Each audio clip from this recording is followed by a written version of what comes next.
I'm very commonly asked by patients whether they will have a scar following a procedure. The simple answer to that question is that whenever you have an incision in your skin, you necessarily will have a scar. The key is to make that scar as good as possible. A good scar starts with a meticulously performed procedure where the tissues are handled delicately and the skin is sutured very accurately. Scars generally heal quite rapidly, and a scar, or the body's healing response, is initiated immediately any incision is made.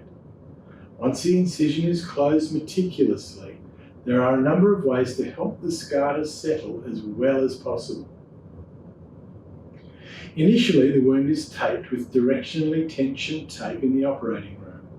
This tape is left on until you return for removal of external sutures or trimming of dissolving suture ends.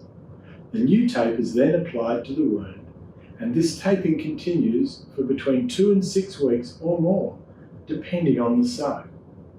Once the tapes are no longer required, you'll use our specially formulated scar cream twice a day. This, along with gentle massage, will continue to improve your scar as it matures. As well as all this, you should take care not to overly stretch your scar in the early phase. You should also take care in the sun, as sun exposure can cause the scar to remain redder for longer than otherwise it might. In the end, however, there are certain features which will tend to determine ultimately how your scar ends up. These include your skin type, your age, and inherited characteristics of wound healing.